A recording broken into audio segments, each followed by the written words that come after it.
Всем привет! Меня зовут Наталья, добро пожаловать на мой канал. В высокой моде, как и в нашем мире в целом, может происходить все, что угодно. Но креативный директор дома Луи Виттон Николя Жескьер остается на своей волне. У него по-прежнему в приоритете футуризм, сложные миксы, неожиданные формы и материалы. И пусть до бутиков в первозданном виде такие подиумные наряды доезжают в небольшом количестве, однако вектор всегда задан интересный. Что можно сказать и о нынешней коллекции бренда «Осень-зима 2026-2027», представленной на неделе моды в Париже. В этом сезоне дизайнер предложил публике настоящее путешествие, причем в двух плоскостях – во времени и пространстве. Подальше от привычной городской жизни, ближе к природе, мифам и воображению.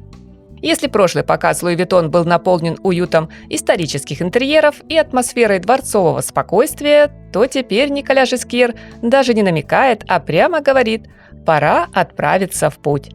Лучше куда-нибудь в горы и потом вернуться с легендой. Для презентации организаторы модного действа выбрали огромный стеклянный павильон Лувра. Но привычное музейное пространство сегодня не узнать. Фэшн-сцена превратилась в загадочный пейзаж с зелеными холмами, каменными вершинами и мшистыми долинами. Это было похоже одновременно и на сказочный лес, и на декорации научно-фантастического фильма. А также сходно с горным массивом Юра, что вблизи родных мест самого основателя дома моды. С первых выходов модели на подиум стало ясно. Эта модная история совсем не про комфортный городской гардероб.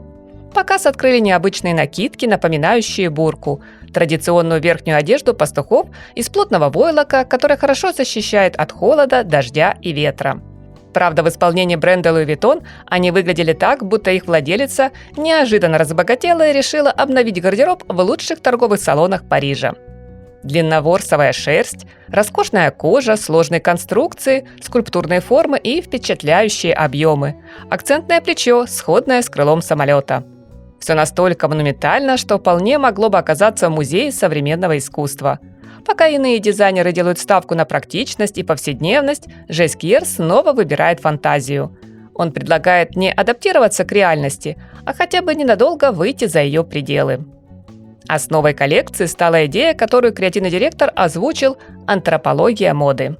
За сложным названием скрыта довольно понятная мысль. Николя долгое время изучал, как люди в разных горных регионах мира создавали одежду для жизни в суровых условиях.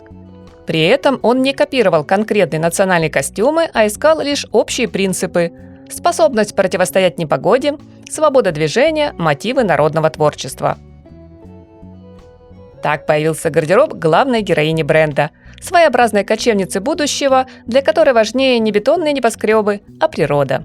Ведь сегодня большая часть нашей жизни проходит онлайн, и дизайнер предложил наконец-то оторвать взгляд от экрана смартфона и посмотреть в сторону зеленых вершин и лугов, выбрав соответствующую прогулке одежду.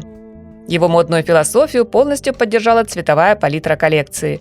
Здесь доминируют серый камень и черный, светлые песочные тона и земляной коричневый, хаки, бордовый.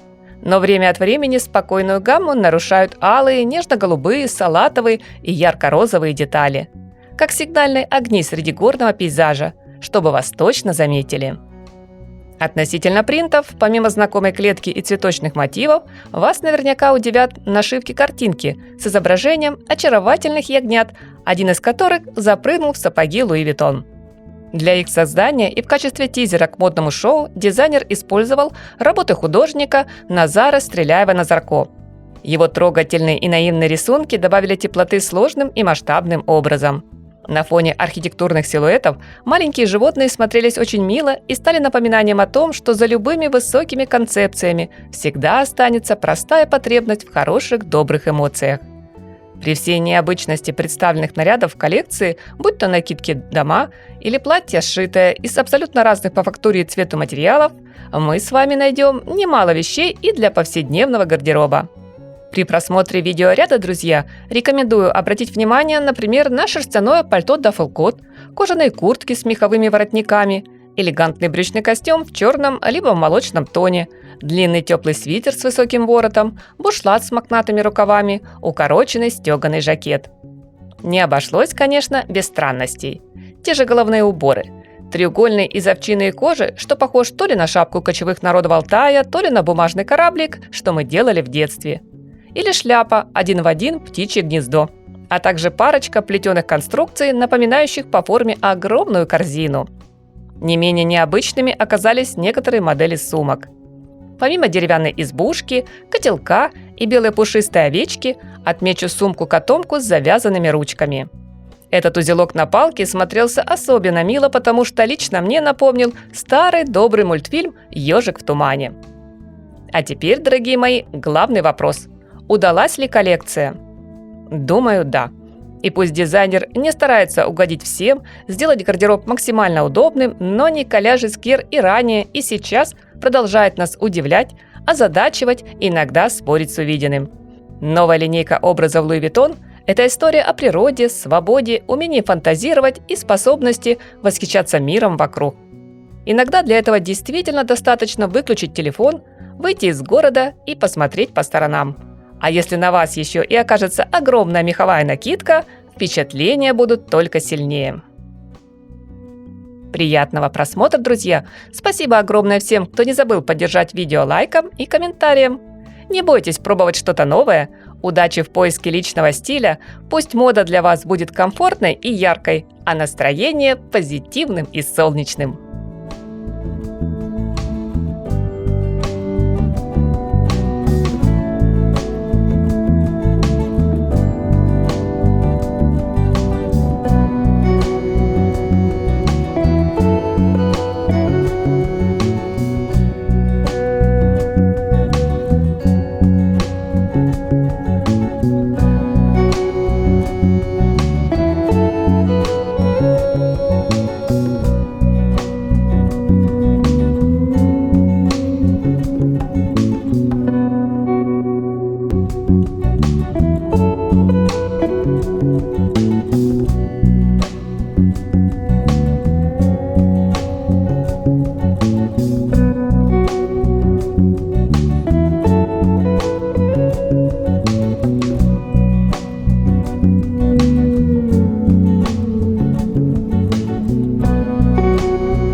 Thank